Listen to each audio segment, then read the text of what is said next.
Nous sommes le vendredi matin du 26 mars 1933. Qui se réveille en premier? Qui a l'habitude de se lever tôt dans cette petite équipée? Pour Moi, toi. toujours se lever tôt pour voir la folie arriver, mon cher ami. Ok. Donc Igor, vous dormez à l'étage, comme la plupart des personnes. Il y a 2 étages dans la maison, au-dessus du salon. Il y a 2 étages et le dernier étage est occupé par Bogdan. Donc vous logez au premier étage. Vous descendez, Igor. La maison est très calme encore. Il y a du blizzard qui souffle et qui s'immisce sous la porte et dans les embrasures des fenêtres. Vous descendez, c'est le petit matin, il doit être 7h, 7h30. La maison est très calme, vous entendez ronfler dans les chambres lorsque vous passez le premier étage. Puis vous arrivez dans le salon, la lumière du soleil qui perce à travers les fenêtres du beau window. Il y a sur la table vos verres vides et un petit peu de pagaille. Les restes de la tourte que vous a gentiment offert hier soir Madame Goldstein, votre voisine. Tu la connais, Madame Goldstein. Petite concierge fort aimable. Exactement, qui aime beaucoup Bogdan. Et donc, tu te diriges vers le beau window pour voir le temps qu'il fait dehors. C'est un peu plombé, il fait plutôt gris, le ciel est bas, c'est un ciel de neige. D'ailleurs, il y a quelques flocons qui tombent un peu et de la boue s'est formée. Tu regardais plutôt vers l'est, vers la droite. Et quand tu tournes ta tête vers la gauche, tout de suite en bas, devant le perron, une voiture noire est garée. Et devant cette voiture noire, il y a un type qui est appuyé contre la calandre, en costume noir. Il est en train de se rouler une cigarette. Il allume, ça éclaire un petit peu son visage, et il tire une latte. Il tourne la tête vers toi et te fait un petit coucou de la main. Il est assez carré, il est assez musculeux. Tu vois que son costume est ajusté, mais un petit peu serré. C'est un peu confus dans votre esprit parce que c'est le matin, il faut que vos idées se mettent en place. Puis d'un coup, ça vous revient. Vous vous souvenez l'avoir vu le premier jour où vous vous êtes rendu au siège de Caduceus pour signer vos contrats et rencontrer justement les équipes. Cet homme, il ressemble à ça. Il t'avait pas laissé une très bonne impression. Il avait un visage très dur, un petit accent. Tu avais du mal à définir, tu savais pas trop d'où il venait. Et il semblait très rigide. C'est l'homme qui venait de l'étage supérieur, de l'étage numéro 8. Tu te souviens finalement que c'est le type qui gère la sécurité à Caduceus. Ouais. Celui qui nous avait accueillis à l'aéroport. Exactement. Il est là, il tire sur sa clope, il la jette, une dernière bouffée. Tu vois que quand il respire, il dégage de la vapeur d'eau puisqu'il fait froid. Il écrase comme ça du pied, du talon, la cigarette. Il se retourne vers toi et te fait avec un grand sourire. Moi, j'ai pas peur de ces gens-là. Quand on veut combattre la folie, on va lui parler directement. Très bien. Je mets un petit manteau parce qu'il a l'air de faire froid quand même. J'ai beau être russe, je suis pas fou. Tu t'emmitoufles avec des affaires qui sont pas forcément les tiennes. Et puis tu vas ouvrir la porte. Il est là, en bas des marches, du perron. La voiture est garée. Et il croise les bras, il y croise les jambes et il est pareil, adossé cette fois-ci à la portière passager. Et il te regarde, il soulève son chapeau. Monsieur Kerensky, comment allez-vous ce matin? Mais très bien, mon cher. Je suis Franck Deluca. Je m'occupe de la sécurité chez Caduceus. Je suis un petit peu en avance, prenez votre temps, mais allez donc prévenir toutes les personnes dans la maison. Vous avez rendez-vous ce matin, à 8h30 à Caduceus, pour votre débriefing. Vous allez rencontrer le grand patron ce matin. Il a insisté pour vous rencontrer. Quel honneur. Ça peut être une bonne comme une mauvaise nouvelle, quand on rencontre ces gens-là. Tu vois qu'il a un petit rire, il a un petit sourire un petit peu pincé. Tu vois qu'il essaie de faire de l'humour, mais il a beaucoup de mal. Je ne vous fais pas rentrer, Il fait tellement beau dehors. Non, ce n'est pas nécessaire. Je vais en profiter pour marcher jusqu'à la baie. Tu le vois qui s'emmitoufle. Et puis il sort à nouveau un paquet de cigarettes. Je vous retrouve dans 10 minutes. 10 minutes, un quart d'heure. Je vais faire un aller-retour. Continue à fumer, c'est très bon pour la santé. Et tu vois qu'il marche comme ça et s'éloigne. en passant devant les autres maisons et en allant vers la baie. Pauvre homme, si peu d'amusement. Je m'en vais réveiller mes compagnons. Ok. Tu vas te faire un ennemi. Enfin, je crois que c'est déjà fait. Tu montes dans les étages et tu tapes aux portes. Je voulais juste me réveiller tôt pour préparer un petit déjeuner pour mes... Un café bien noir. en fait. Tu peux fouiller dans les placards de la cuisine. C'est une cuisine qui est très bien achalandée. Non, mais on va préparer ça, puis on va prendre le temps de déjeuner, on va laisser l'autre poireauter dehors. Je valide. Moi, c'est ce que je propose. Moi, je me lève et comme ça fait un petit moment que je n'ai pas écrit à ma femme, je prends quelques minutes avant de rejoindre mes collègues pour lui dire que je suis toujours en vie. Vous vous retrouvez tous attablés autour de cette table qui se situe dans l'espace entouré par le beau window. Et puis vous le voyez qui revient. Il vous fait un petit salut de la tête et de la main. S'installe au volant de son véhicule et vous entendez le moteur de la voiture qui se met en marche. Vous voyez qu'il passe la tête par en dessous, qui vous fait signe de venir. On va dire que c'est la fin du repas. Effectivement, le temps a un petit peu passé. Il est 8h15, 8h20. Il a pris son temps, vous aussi. Et donc, il vous invite à le rejoindre. Vous vous installez dans cette voiture spacieuse et sans un mot. Il démarre, fait demi-tour et vous partez pour Caduceus. Donc, vous traversez Brooklyn. La neige tombe mollement. Dans la voiture, vous voyez défiler autour de vous quelques personnes. C'est le vendredi matin. Et ils sont tous emmitouflés. Ils marchent courbés contre le vent parce qu'il y a du blizzard. Et vous traversez, vous empruntez le pont de Brooklyn, qui est déjà très encombré par les voitures. Et vous arrivez sur l'île de Manhattan. En bas, vous avez eu le temps de voir un ou deux paquebots rentrer dans la baie. Et puis, vous apercevez déjà de l'autre côté du pont la skyline qui est en train de s'élever, de s'ériger. Vous traversez le pont. Il tourne une fois, deux fois, et puis vous arrivez sur Park Road, cette grande esplanade, et en face de vous, le Midam Building. DeLuca gare la voiture devant, sur la route qui borde le parvis, et puis vous traversez tous la place d'une marche rapide. Vous rentrez dans ce grand hall immense, avec ce comptoir derrière lequel des hôtesses vous attendent en uniforme noir, et derrière cette grande fresque qui représente le caducée. Le bas-relief du comptoir représente une scène plutôt brutaliste, mais qui rappelle un petit peu les fresques que vous avez pu découvrir lorsque vous étiez dans les trous en Bolivie. Est-ce qu'on y voit des hommes serpents? Non, c'est vraiment des hommes qui travaillent, c'est métaphorique. Igor connaît parfaitement ce style Soviétique. complet. Donc c'est vraiment la gloire de la force de travail. Donc il y a des gars qui gravissent, qui construisent des buildings, qui gravissent des montagnes, et avec des marteaux. Avec des marteaux et des faux. Les fossiles. DeLuca fait juste un petit signe de la tête aux deux secrétaires qui acquiescent, et puis il vous demande de le suivre de plus près. Il se pose devant l'un des premiers ascenseurs, il appuie sur le bouton. Il n'y a que nous dans l'ascenseur? Ah non, il y a l'autre qui est avec nous. Hein. C'est mieux au milieu, puis vous êtes face à la porte, puis vous êtes installé autour de lui, un peu derrière lui, puis il est massif, il prend un peu toute la place. Il n'a pas posé de questions sur Robert Andersen? Parce que, il parle pas beaucoup, mais il a l'air d'être au fait. Moi, clairement, je suis vachement intimidé. Me retrouver dans cet endroit, dans cet ascenseur, avec le type qui est au milieu, là, une armoire à glace qui prend toute la place. Il te fait deux têtes, et puis il te regarde un petit peu en coin, d'ailleurs, Robert. Tu vois son regard qui tombe sur toi de temps en temps. Et du coup, je baisse la tête. Hein. Quand il me regarde, je baisse la tête et tu sais, genre, je regarde si j'ai pas, un calepin dans une poche ou un truc comme ça, histoire de garder la tête toujours vers le sol, quoi. C'est hyper surfait, hein, rassurez-vous. Vous arrivez au 7e étage. Face à vous, un grand espace type open space avec plein de gens qui travaillent. On a l'impression d'être dans une rédaction d'un grand magazine. Vous entendez des personnes qui tapent sur des machines à écrire, des téléphones qui sonnent, etc.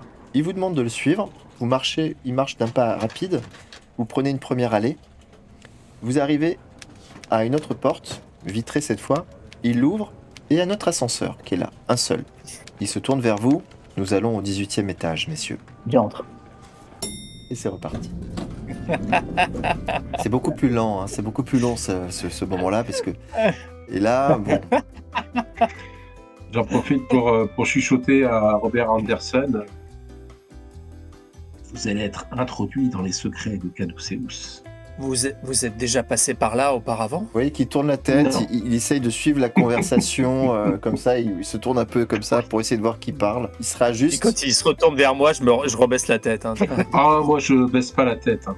Je veux dire, Non, non. après avoir combattu un Gug, des ghouls, des dolls, des machins... Il se réajuste, vous voyez qu'il frotte ses chaussures vernies contre l'intérieur de son pantalon. Mon cher Deluca, vous voyez pas que vous intimidez notre ami?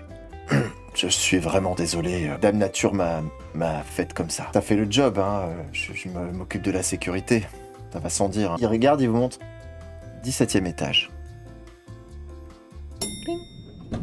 Les portes s'ouvrent et devant vous, une salle très épurée, des fenêtres de part et d'autre, des grandes baies vitrées, un bureau, 2 bureaux en U autour et des secrétaires très bien apprêtés qui tapent à la machine à écrire. Vous voyez que derrière elle, il y a des rangements avec des classeurs et toutes sortes de choses. Luca vous demande de le suivre à nouveau et vous passez à angle droit, il marche de manière assez militaire, puis se dirige vers une autre porte. Et là, il vous fait reprendre un petit. Non. Et si, Ascenseur qui va du 18 au... du 17 au 18, 19. la porte s'ouvre et donne directement sur une grande pièce comme ça. Lucas vous demande d'entrer. Il ouvre la porte et il la ferme derrière vous et vous êtes dans la pièce. Vous apercevez 2 personnes qui sont assises à gauche et à droite d'un grand bureau qui tourne le dos à une immense baie vitrée à travers laquelle vous apercevez déjà les flèches d'autres buildings. C'est une pièce très joliment décorée dans un style pur art déco. Sur les murs également, vous apercevez des grandes scènes de chasse, des tableaux et toutes sortes d'objets assez précieux sont posés, des bibelots sont posés sur des guéridons un peu dans tous les sens. La personne qui est à gauche ne se lève pas lorsque vous arrivez. Elle ressemble à ceci. C'est une sorte de brute épaisse qui n'a pas l'air du tout sympathique. Vous la voyez? Cette fois-ci, Ah oui. elle reste impassible. À droite, en revanche, sur l'autre chaise, cet homme qui, lui, Oh, Ah. putain. à peine vous êtes rentré, se lève comme ça, fait « Bonjour, rentrez donc, bienvenue, ne faites pas attention à lui. » Il a une blouse blanche de travail, de chercheur ou de médecin, on ne saurait dire vraiment maintenant. Il se lève et puis va vers les chaises qui sont devant le bureau, de l'autre côté, puis il vous les présente pour que vous puissiez vous asseoir. Je lui serre la main. Je me lance et je lui serre la main. Il fait « Ah, so, non merci, laissez vos mains où elles sont s'il vous plaît. Installez-vous, nous allons attendre que monsieur, mesdames, viennent. Monsieur, mesdames, c'est l'humour germanique. Monsieur, mesdames, Mon Dieu. nous allons attendre que monsieur, mesdames arrivent. Je me présente, Heinrich von Lieber. Je suis autrichien. Je travaille ici comme spécialiste en génétique. Schön. Je connais un petit homme en Autriche, en ce moment, un petit peu colérique, qui aimerait bien que je lui prête mes talents, mes services. Mais non, je préfère servir de nobles causes. Et donc, il s'assoit, il se réajuste un petit peu comme ça, et vous voyez l'armoire qui se déplie, le type qui se lève comme ça très lentement et qui se dirige vers une porte dans le mur à gauche, qui se fond parfaitement dans le décor, une sorte de porte-cloison. Il va jusqu'à la porte et il tape 3 coups comme ça. La porte s'ouvre et vous voyez rentrer un homme, pas très grand, mais très élégant, la soixantaine, cheveux blancs, costume 3 pièces, magnifiquement bien taillé. Il dégage quelque chose de très charismatique et de très froid également. Les yeux clairs, perçants. Puis il s'avance, se dirige vers son bureau, s'installe à son bureau, rapproche les mains comme ça. Je suis très heureux de faire votre connaissance enfin.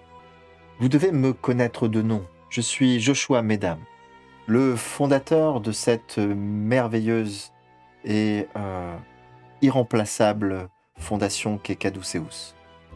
Merci. Tout d'abord, je n'ai pas pu vous rencontrer dans les premiers jours lorsque vous avez été affecté à nos services. Merci de nous avoir rejoints.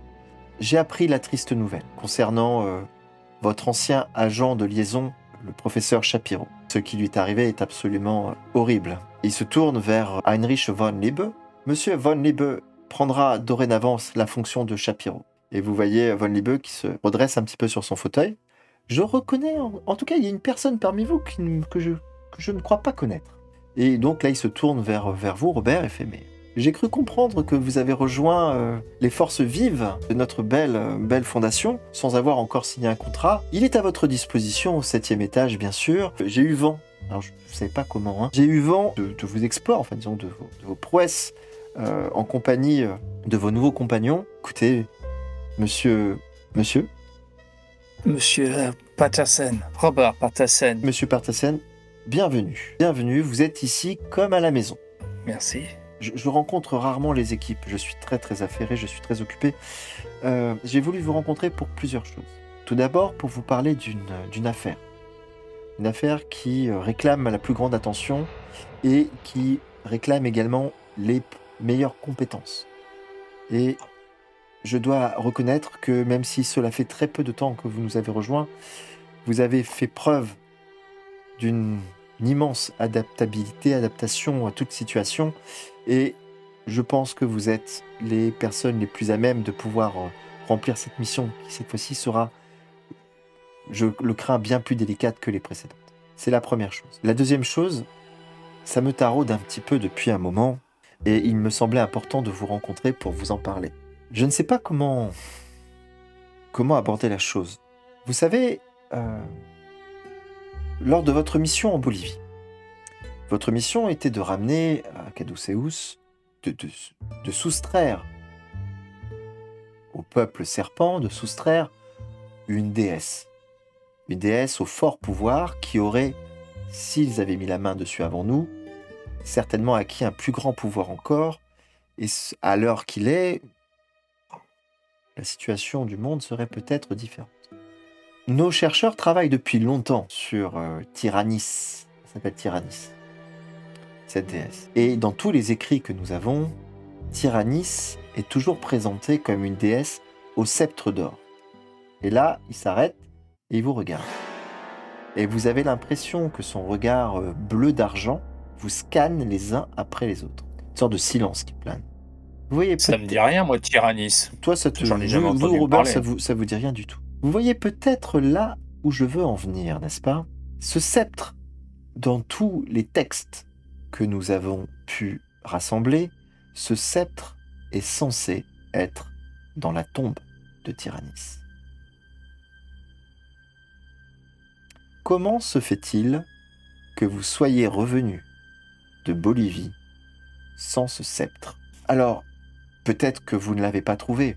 La porte est ouverte, évidemment. Peut-être que vous n'avez pas mis la main dessus, mais quand même, ça me paraît très surprenant. Si vous l'avez gardé, que les choses soient claires entre nous, que cela mette tout le monde à l'aise. Si vous l'avez gardé, de peur que Caduceus puisse en faire un mauvais usage, c'est tout à votre honneur. Donc si vous nous avez caché son existence jusqu'à présent, c'est tout à votre honneur. Vous ne serez pas sanctionné pour ça. Sachez-le. Mais il est important pour moi, et je pense pour nous tous, peut-être maintenant, de crever l'abcès, non? Si vous teniez tant à ce qu'on vous ramène ce sceptre, pourquoi ne pas l'avoir inclus comme objet de la mission? Vous êtes habitué à voir disparaître vos agents de liaison, apparemment. La première personne qui vous accompagnait avant qu'il ne meure d'une balle dans la tête, il aurait dû vous préciser les objectifs de la mission. Et dans les objectifs de cette mission, vous deviez mettre la main sur cette divinité et bien entendu sur sa garde-robe et sur les différents objets qui étaient en sa possession. Et l'un de ces objets était dûment mentionné, il aurait dû vous le dire, il s'agissait bien sûr de son sceptre d'or. En de mauvaises mains, il peut s'avérer très dangereux. C'est une sorte de bâton de ralliement pour le peuple serpent. On ne va pas chercher à le détruire alors. On ne peut pas tout détruire, même si on veut tout détruire. Mais comme vous l'avez dit, il faut justement, en matière, cet homme qui devait nous mettre au courant est malheureusement décédé avant d'avoir pu nous tenir informés de ce formidable pouvoir que représente ce sceptre. C'est bête. Hélas, ce n'est pas bête, c'est tragique. C'est dommageable, je ne dis qu'on vient pas, mais voilà, que voulez-vous que nous fassions maintenant? Nous n'allons pas retourner en Bolivie, peut-être il est enterré sous des tonnes et des tonnes de boue maintenant. Vous voulez dire que vous ne l'avez pas trouvé? C'est bien cela. On l'a surtout pas cherché. Juste pour information, quand nous sommes rentrés dans la pièce tombeau de cette déesse, nous avions de l'eau jusqu'à mi-torse environ. Nous avions une sorte de serpent de pierre démoniaque qui a tenté fortement de nous tuer. Ce cher Bogdan avait été même piqué, mordu par des serpents minutes. Nous l'avons sauvé de justesse parce que il y avait plus de seringues vertes que de seringues rouges. Je connais l'histoire. Vos faits héroïques m'ont été rapportés. Je sais très bien ce qui s'est passé. Une fois de plus, je vous félicite pour cette mission qui fut exemplaire, que l'on ne se méprenne pas sur mes intentions. Je m'interroge juste beaucoup sur ce sceptre, car c'est un sceptre de pouvoir. Il est dangereux. Et je voulais m'assurer une dernière fois, pour que notre relation soit saine, que vous ne cachiez pas ce sceptre dans votre maison, par exemple, Monsieur Kovacs. Justement, vous évoquez quelque chose qui, je pense, nous chagrine tous un petit peu ici présents, surtout nous, en fait. C'est quand vous parlez de franchise. Voyez-vous, j'aimerais savoir quelle est l'histoire de Caduceus. Qui êtes-vous, vous, et pourquoi vous intéressez-vous à ce dont nous parlons? Et qui sont ces, excusez-moi l'expression, ces drôles de personnages en blouse blanche?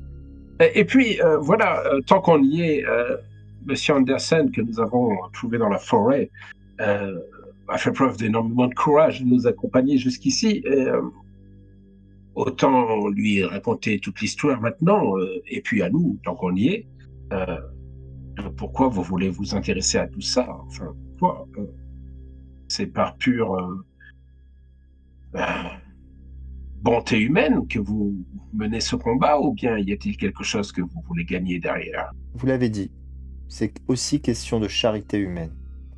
Je me sens investi d'une vraie mission, car j'ai eu accès à ce mystère. Et j'ai l'argent. C'est toute ma vie. Vous me demandez pourquoi il y a des hommes en tenue blanche dans nos bureaux.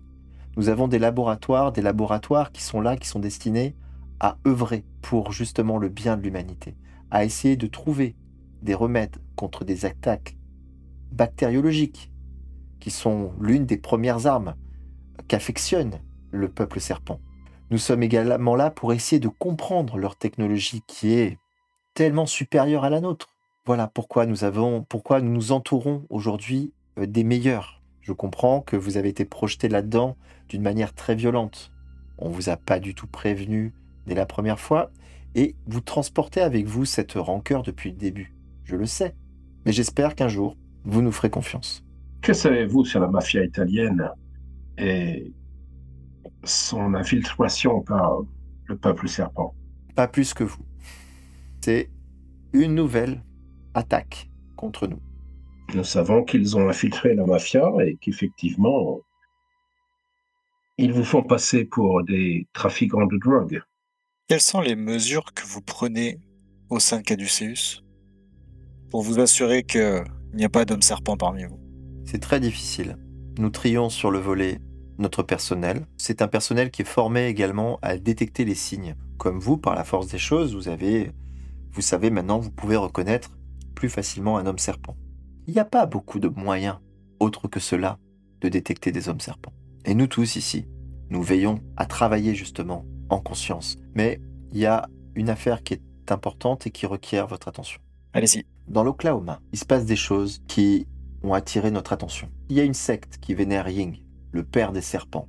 Cette secte se trouve dans une petite ville de l'Oklahoma. Cette ville s'appelle Bingham. Et cette secte prend l'apparence d'une petite église chrétienne.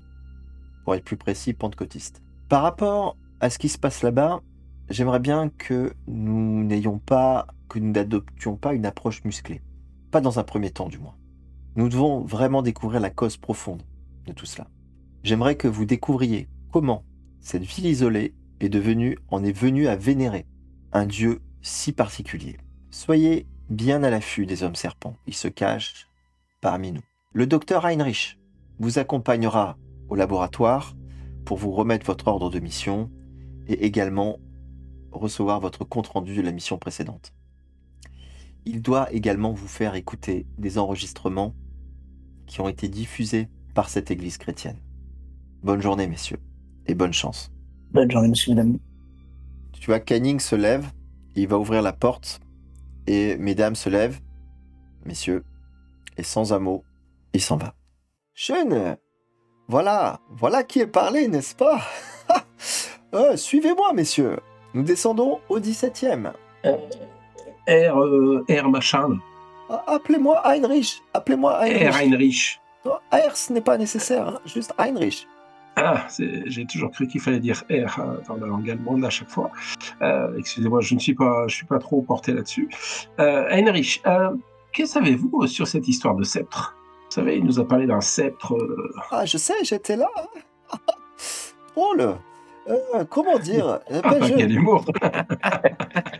Je suis, comme on dit chez moi, une sorte de bout en train. Pour être tout à fait honnête avec vous, ce n'est pas trop une partie qui me concerne. C'est plutôt dans les étages plus bas que les gens travaillent sur la technologie. Moi, je travaille sur la génétique.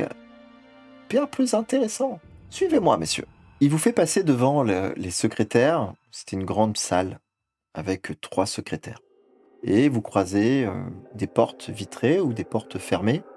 Vous entendez des râles, puis vous voyez des hommes en blouse blanche qui sortent, qui rentrent. Certains qui poussent des chariots, et dessus vous voyez des linges maculés ou des fioles, etc. Toutes sortes de choses.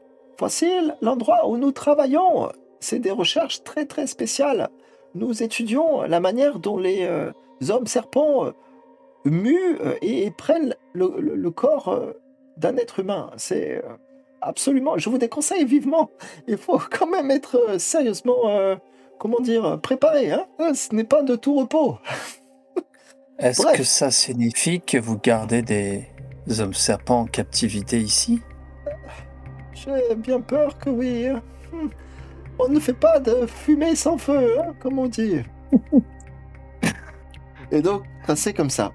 Et vous marchez, vous suivez donc Heinrich dans ce long couloir. Lancez-moi tous, s'il vous plaît, un test de TOC, messieurs. Moi, je suis pas rassuré. Hein. Vous suivez comme ça Heinrich, et puis vous buvez ses paroles, donc vous ne faites pas vraiment attention à ce qui se passe autour de vous. Est-ce que vous pouvez tous enlever vos casques, sauf Bogdan, s'il vous plaît? Ça te plaît?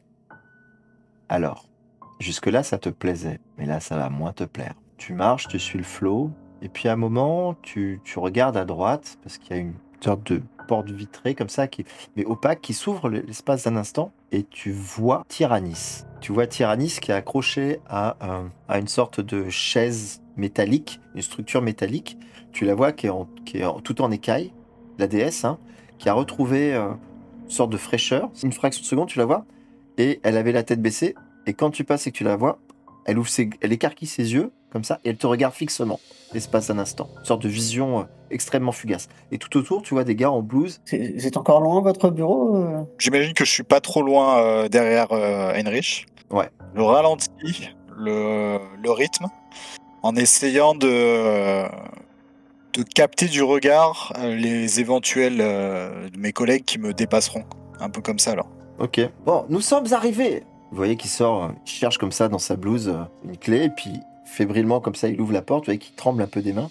Puis il ouvre une porte blanche qui donne sur une salle qui est pas très grande, et les murs sont soit molletonnés, soit recouverts de structures un petit peu comme dans des salles où on étudie le son. Je m'arrête net.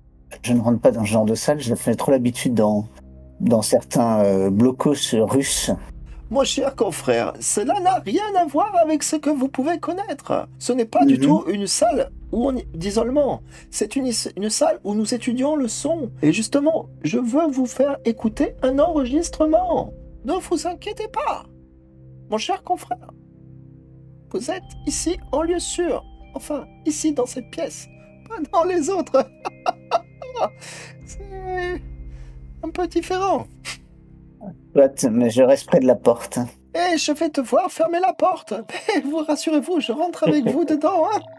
Je vous laisse pas tout seul.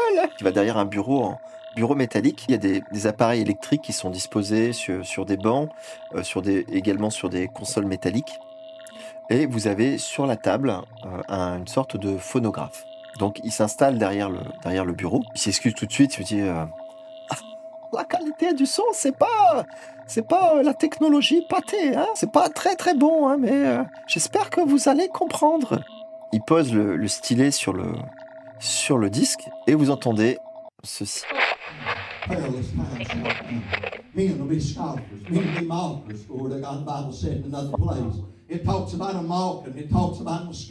C'est là, écoutez bien, la voix elle a changé.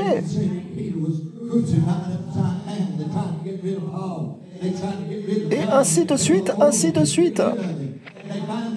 On dirait surtout des perturbations électromagnétiques qui ont endommagé la transmission ou je ne sais quoi. Ce que nous avons pu identifier, c'est la prêche de ce pasteur dans cette église. Et à un moment, par-dessus ou en dessous sa voix, il y a une autre voix, qui vient se superposer et qui délivre un tout autre message. Voilà ce que dit le message.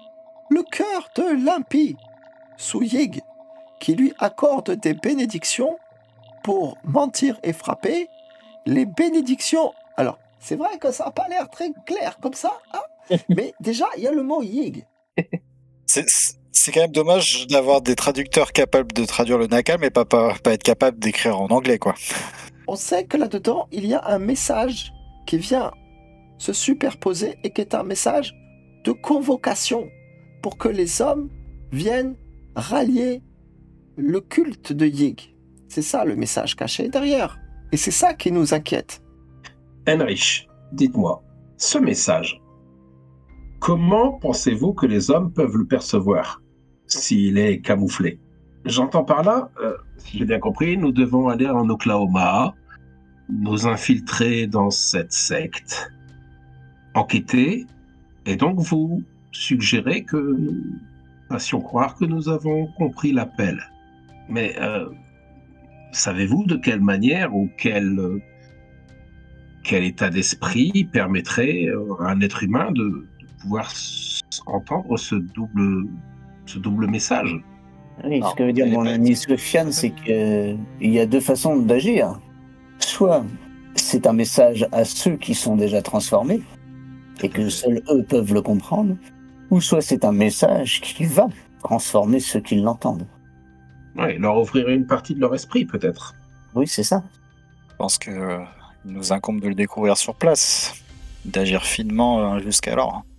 Oui, mais du coup, est-ce que nous allons là-bas en disant que nous avons reçu le message que si nous sommes, entre guillemets, des communiants du nouvel ordre de Yig, ou bien, je ne sais pas moi, comment expliquer que nous avons reçu l'appel? Je ne pense pas que cela marche comme ça.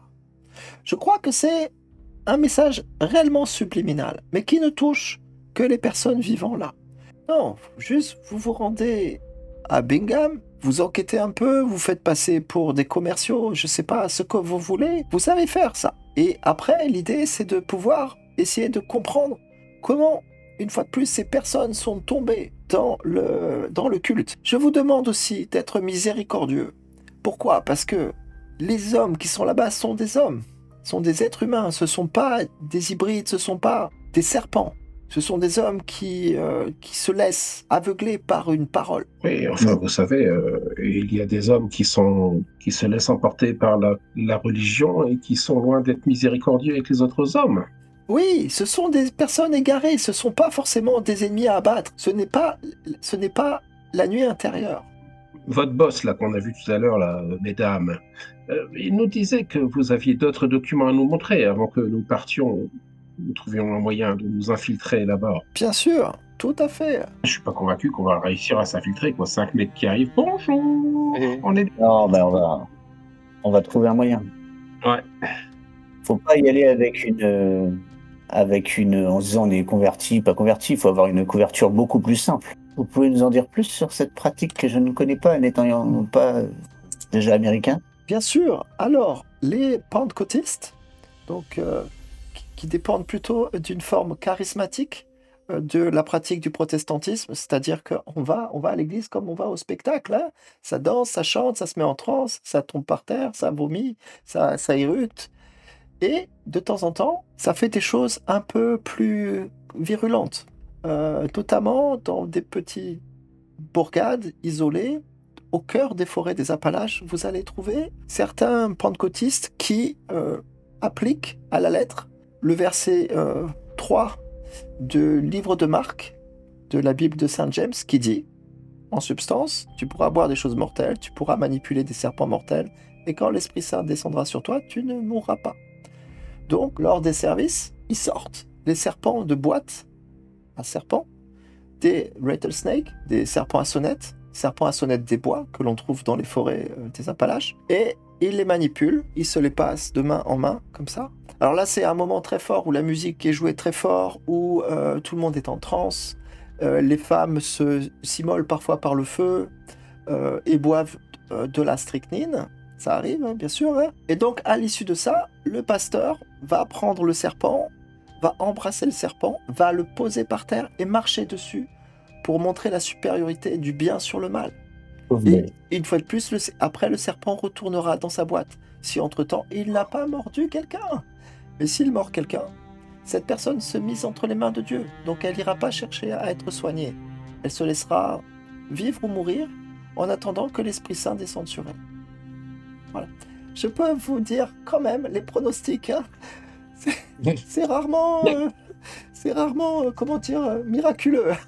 L'Esprit Saint ne descend pas toujours. Ah non, ça, je peux vous dire que non. Hein. Il attend toujours. Hein. Vous êtes bloqué dans l'ascenseur. Peut-être. Pas de bol avec cette musique. Vous avez vu, c'est horrible. Hein. Moi, je suis fou. Hein. Et donc voilà. Donc, il vous explique que ça marche un peu comme ça. Ils se sont renseignés, ils ont cherché des documents sur l'histoire, ils ont trouvé des choses qui ont été écrites sur ces pratiques. Et en fait, ils vous demandent simplement de pouvoir enquêter discrètement, en essayant quand même de ne pas considérer toute personne qui pratique ce culte comme étant forcément un homme serpent. Il vous demande donc de faire preuve d'intelligence. Il va vous remettre des documents. Donc il sort de l'un des tiroirs de son bureau métallique, il vous sort 2 documents. Il vous dit que, évidemment, ce sont des documents absolument confidentiels de niveau 3, que les informations qui sont présentes ici sont vraiment à conserver secrètement. Il vous les fait lire, hein, il vous les remet pas. Donc en fait, la momie qu'on a ramenée, si j'ai bien compris, là, c'était une dévote du culte de Gatanotoa, en fait.